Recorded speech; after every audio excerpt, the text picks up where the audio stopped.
ஒன்றை நீங்கள் ஆழமாக எப்பொழுதுமே உள்வாங்கிக் கொள்ள வேண்டும். நம் மனதிலே எப்பொழுதும் இந்த வார்த்தை இருக்க வேண்டும்.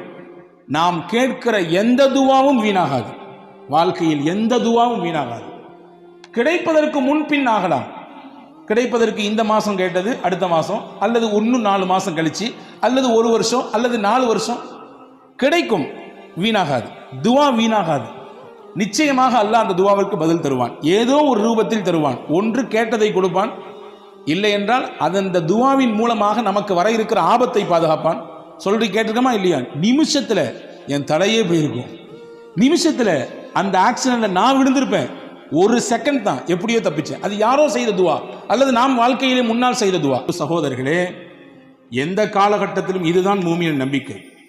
எந்த ஒரு நெருக்கடியான நிலை வந்த பொழுதிலும் கூட நாம் மனம் தளர்ந்து விடக்கூடாது.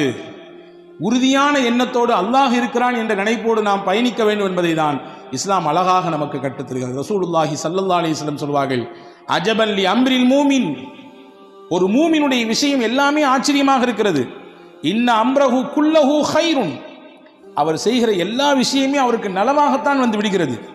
வலைஸ தாலிக இல்லா லிமூமின், மூமினுக்குத்தான் அல்லாஹ் இப்படியான ஒரு பாக்கியத்தை தந்திருக்கிறான். என்ன?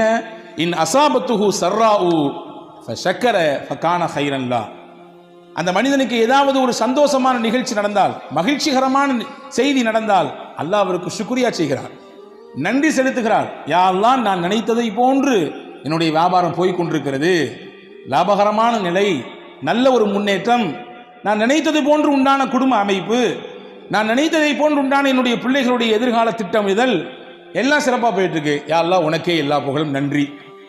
அல்லாஹ்வின் தூதர் சொன்னார்கள், ஃபகான கைரன் லா, அவருக்கு சந்தோஷம், உடனே நன்றி செலுத்தினார். அல்லாஹ் அவருக்கு அதை நன்மையாக மாற்றுகிறான். வைன் அஸாபத்துஹு லர்ரா, அவருக்கு ஏதாவது ஒரு தீங்கு ஏற்பட்டு விட்டால், கவலை ஏற்பட்டு விட்டால், மனதால் ஏதாவது துவண்டு விடக்கூடிய விஷயங்கள் நடந்து விட்டால், ஃபஸபர, அதிலே பொறுமையாக இருக்கிறார். எல்லாம் அல்லாஹ்வுடைய நாட்டம் என்று பொறுமை காக்கிறார். ஃபகான கைரன் லா, அந்த பொறுமை காக்கக்கூடிய விஷயமும் அவருக்கு நன்மையாக மாறுகிறது என்று நபிகள் பெருமானார் ஸல்லல்லாஹு அலைஹி வஸல்லம் அவர்கள் சொல்லித்தரக்கூடிய விஷயத்தை நாம் பார்க்கிறோம். எனவே அன்பர்களே, இன்னைக்கு கவலையினுடைய உச்சகட்டத்திலே மனிதர்கள் வாழ்வதை பார்க்கிறோம். WHO என்று சொல்லக்கூடிய வேர்ல்டு ஹெல்த் ஆர்கனைசேஷன் அது சொல்லுகிறது, உலகத்தில் எது பெரிய நோய், பெரிய நோயாக எது இருக்கிறது? இதய சம்பந்தப்பட்ட நோயா, அல்லது புற்றுநோயா, அல்லது வேற ஏதாவது ஸ்ட்ரோக் மாதிரி உண்டான விஷயமா? கிடையாது. ஸ்ட்ரெஸ் தான் பெரிய நோய், கவலை தான் பெரிய நோய். கவலை தான் எல்லா நோய்களுக்கும் மூலதனம் என்று சொல்லுகிறது. சிறுவர்களிலிருந்து பெரியவர்கள் வரை கவலையினால் பாதிக்கப்படுவதை பார்க்கிறோம். அப்படிப்பட்ட கவலையில் இருக்கக்கூடியவர்களுக்கு மாணவி ஸல்லல்லாஹு அலைஹி வஸல்லம் எந்த மாதிரியான போதனைகளை தந்திருக்கிறார்கள் என்பதை நாம் கவனிக்க வேண்டும். எனவே கவலை ஒரு மனிதனுக்கு உச்சகட்டமாக கூட கூட நல்ல நிலையில் இருப்பவரும் கூட சில நேரங்களிலே கொஞ்சம் தடுமாறி விடுகிறார் இல்லையா? பெரும் பெரும் பிரபலங்கள், பெரிய பெரிய துறை சார்ந்த வல்லுநர்கள், பெரிய பட்டதாரிகள், அவர்கள் கூட கடைசியிலே தனக்கு ஏற்படக்கூடிய இறுக்கத்தினாலே தன் வாழ்க்கையே முடிக்கக்கூடிய எல்லைக்கு போய் நிற்கிறார்கள். ஆனால் மார்க்கம் அதற்கு ஒருபொழுதும் அனுபவிக்கவே இல்லை. அல்லாஹ் அல் குர்ஆனிலே அழகாக சொன்னான். இந்த வசனங்கள் எல்லாம் நம்முடைய உள்ளத்திலே எழுதி வைக்கப்பட வேண்டிய வசனங்கள். وَلَنَبْلُوَنَّكُمْ بِشَيْءٍ مِنَ الْخَوْفِ وَالْجُوعِ وَنَقْصٍ مِنَ الْأَمْوَالِ وَالْأَنْفُسِ وَالثَّمَرَاتِ, உங்களை நாம் சோதிப்போம். எப்படி எல்லாம் சோதிப்போம்? மினல் ஹவுஃப், பயத்தை தருவோம். வல்ஜூ, பசியை கொடுப்போம்.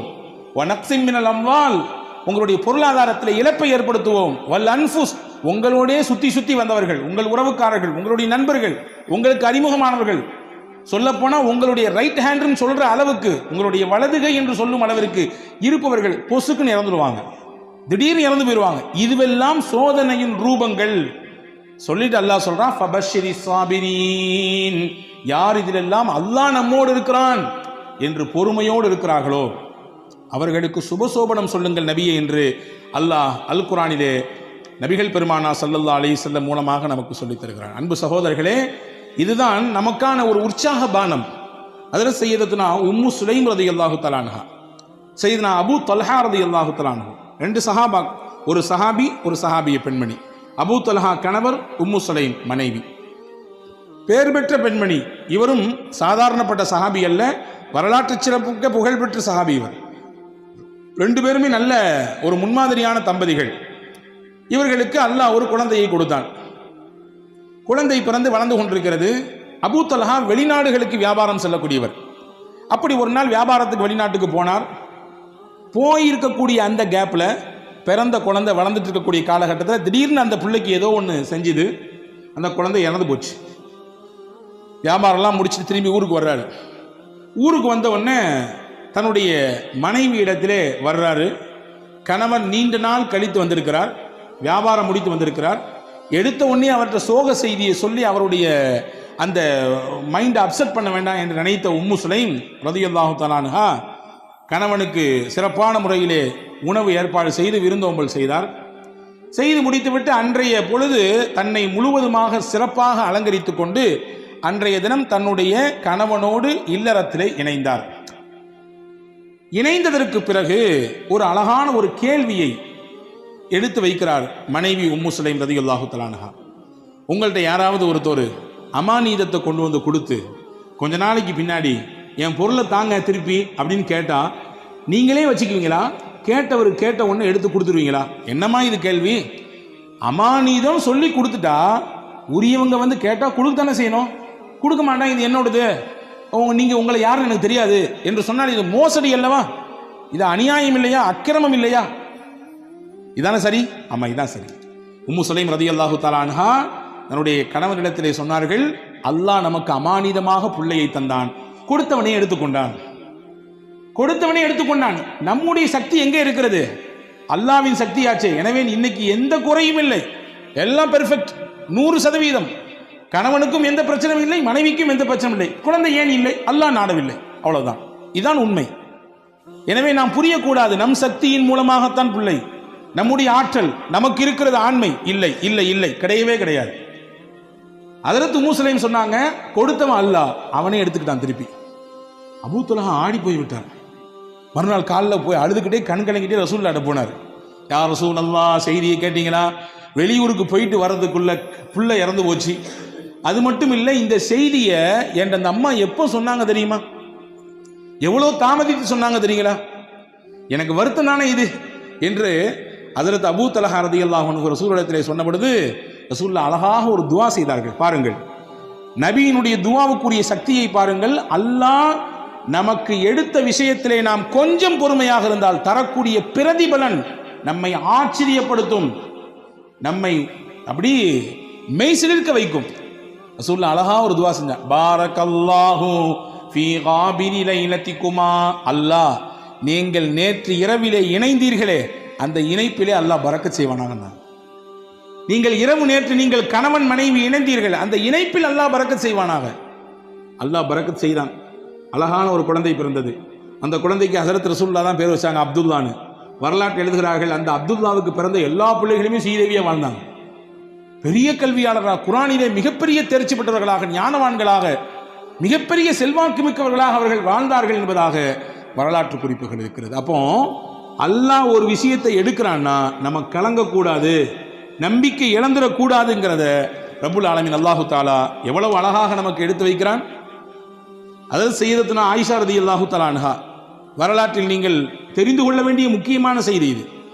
திருக்குர்ஆனிலே நூர் என்ற ஒரு அத்தியாயம் இருக்கிறது. நிச்சயமாக நாமும் படிக்க வேண்டும், வீட்டிலே இருக்கக்கூடிய பெண்களுக்கெல்லாம் படிப்பிக்க வேண்டும். அற்புதமான அத்தியாயம்.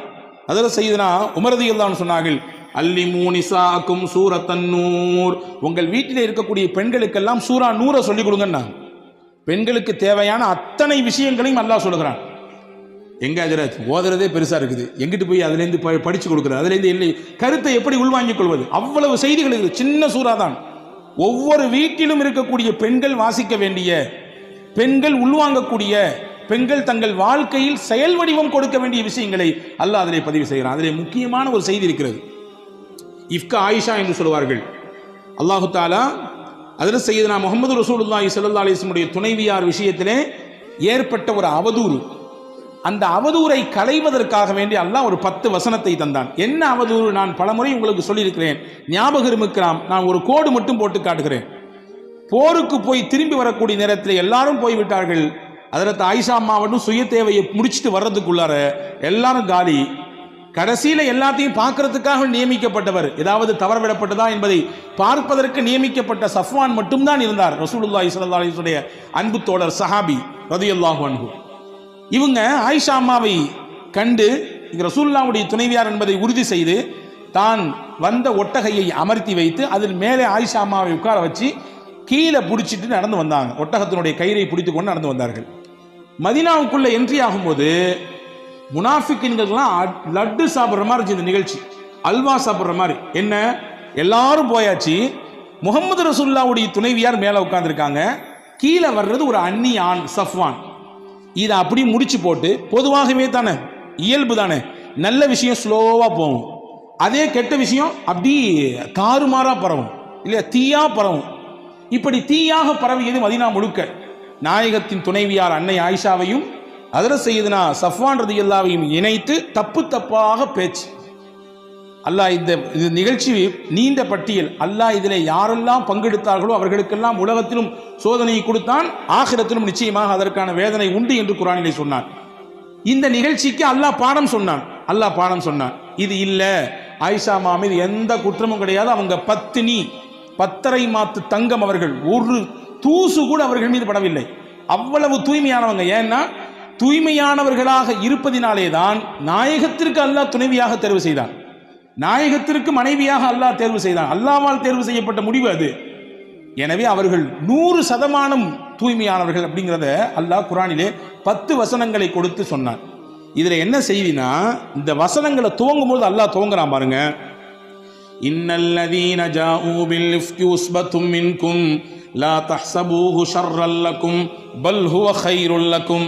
நபியே, அவதூறாக உங்கள் துணைவியாரின் மீது இட்டுக்கட்டி தேவையில்லாத பழிகளை சுமத்தி கொண்டு சில மக்கள் இந்த தெருவிலே ஊரிலே நடமாடி கொண்டிருக்கிறார்கள். லா தஹ்ஸபூஹு ஷர்ரல் லக்கும், இதை தீங்கு கெடுதி என்று நீங்க நினைக்காதீங்க. பல் ஹுவ கைருல் லக்கும், இது நன்மைன்றான் அல்லாஹ், இது நல்லதுன்றான். எப்படிங்க நன்மை? ரசூலுல்லாஹ்வுடைய குடும்பத்தின் மீது இப்படி பழி சுமத்திட்டாங்க, பொறுக்குமா? நமக்கு தாங்குமா? தாங்காது. அல்லாஹ் சொல்றான் நன்மை. எப்படி நன்மை தெரியுமா? நாயகம் இருக்கும் காலத்திலேயே இந்த நிகழ்ச்சி நடந்தது. எனவே அல்லாஹ் அருள் வசனங்கள் இறக்கி உண்மைப்படுத்திட்டான், தூய்மைப்படுத்திட்டான். எந்த பிரச்சனையும் கிடையாது, 100% ரொம்ப தூய்மையானவர்கள் அப்படிங்கிறத அல்லாஹ் குர்ஆனின் மூலமாக நிரூபித்தான். இந்த குர்ஆன் நபியின் காலத்திலே இறங்கியது அந்த வசனம். இன்னைக்கு நம்ம பேசுறோம், நாளைக்கு பேசுவாங்க, 10 வருஷம் கழிச்சு பேசுவாங்க, 100 வருஷம் கழிச்சு பேசுவாங்க. உலக அழிவு நாள் வரை நாயகத்தினுடைய துணைவியார் தூய்மையானவர்கள் என்றதை பேசிக்கொண்டே இருப்பார்கள். வச்சுக்கங்களேன், ஒரு சின்ன கற்பனை. இதே நிகழ்ச்சி நாயகத்தின் வஃபாத்துக்கு பின்னால் நடந்திருந்தால், நாயகத்தினுடைய ஹயாத்துக்கு பின்னால் நடந்திருந்தால், அது இல்லைங்கிறத ப்ரூஃப் பண்ணிடலாம், வேற விஷயம். ஆனா குர்ஆன் வந்திருக்கிறாரே, குர்ஆனினுடைய வசனம் யாரோடு முடிந்து போனது? நாயகத்தோடு முடிந்து போனது. ரசூலுல்லாஹ்வுடைய ஹயாத்தோடு அவர்களுடைய முடிவு குர்ஆனும் खत्म ஆயிடுச்சு. வஹி வராது. வஹி வரக்கூடிய காலத்திலேயே இந்த ஒரு செய்தி நடந்து, இப்படிலாம் கிடையாது, 100% பியூர், உங்க வீட்டு துணைவியார்கள் எல்லாம் அவ்வளவு தூய்மையானவர்கள் அப்படிங்கிறத அல்லாஹு தாலா அருமையான முறையிலே இங்கே உலக மக்களுக்கு பறைசாட்டினான். எனவே இது நன்மைதான், தீமைன்னு நினைக்காதீங்கன்னு அல்லாஹ் சொன்னான். அன்பர்களே, நாம் பார்க்கக்கூடிய விதத்தில் தான் இருக்கிறது. நமக்கு வரக்கூடிய விஷயங்கள் எப்படியானது என்பதை நாம் பார்க்கிற விஷயத்தில் தான் இருக்கிறது.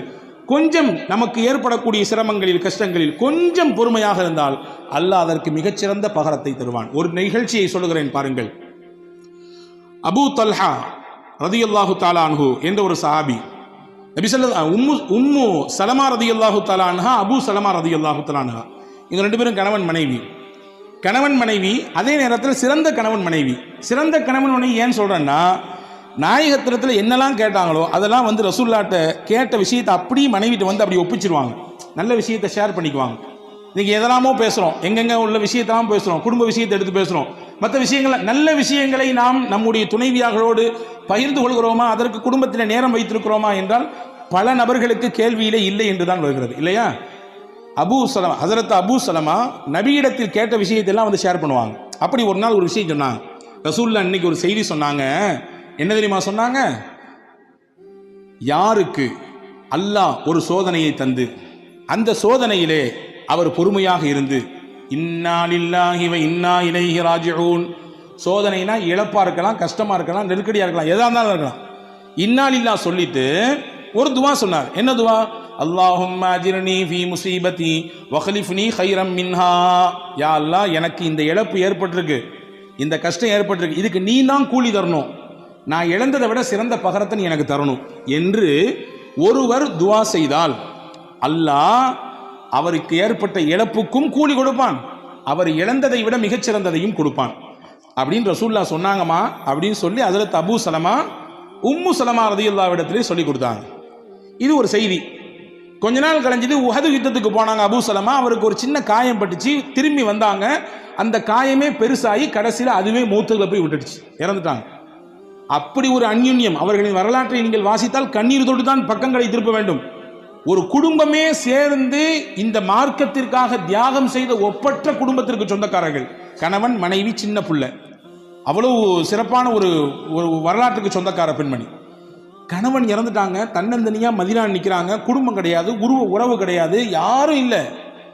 இப்போ அந்த அம்மாவுக்கு வரக்கூடிய சிந்தனை தான் கணவன் சொல்லி கொடுத்த அந்த ஹதீஸ் ஞாபகத்துக்கு வந்துச்சு.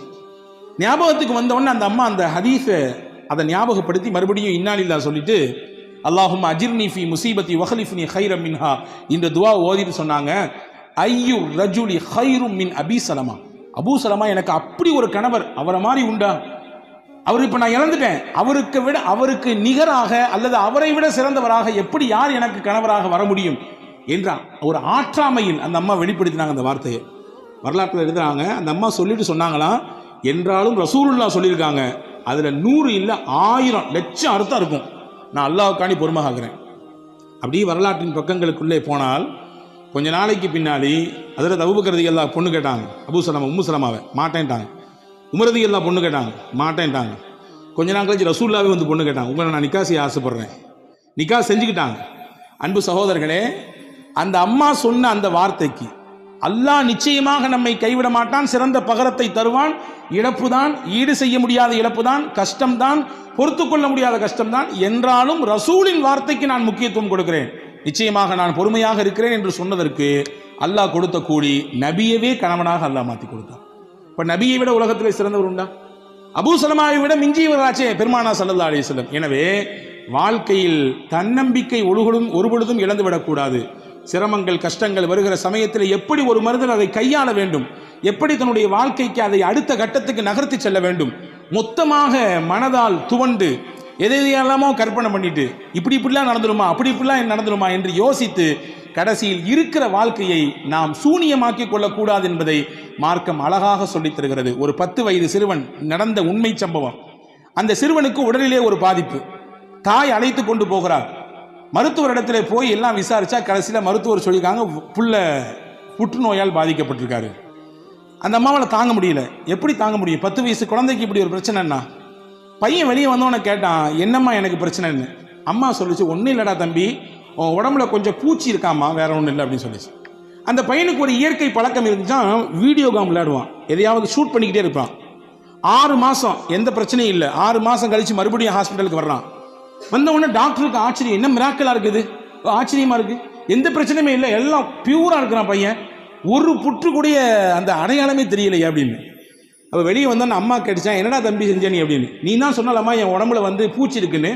நான் வீடியோ கேம் விளாடும் போதெல்லாம் ஷூட்டிங் பண்ணும்போது நினச்சிக்குவேன், அந்த என் உடம்புல இருக்கக்கூடிய அந்த பூச்சியை நான் சுடுறேன், அந்த பூச்சியை நான் சுடுறேன் என்று ஒவ்வொன்றாக நினைத்து சுட்டேன் என்று அந்த பையன் சொன்ன பொழுது தாய் உணர்ந்ததாம், எவ்வளவு பெரிய ஒரு வார்த்தை, ஒரு நம்பிக்கை அவனுடைய உடம்பிலே மிகப்பெரிய மாற்றத்தை தந்திருக்கிறது என்று. எனவே அல்லாஹ் இருக்கிறான், எந்த கட்டம் வந்தாலும், எந்த சிரமங்கள் வந்தாலும், எவ்வளவு பெரிய நெருக்கடிகள் கவலைகள் வந்தாலும் அவன் இருக்கிறான் நம்மோடு என்ற எண்ணத்தோடு வாழ்க்கையில் நாம் பயணித்தால் எவ்வளவு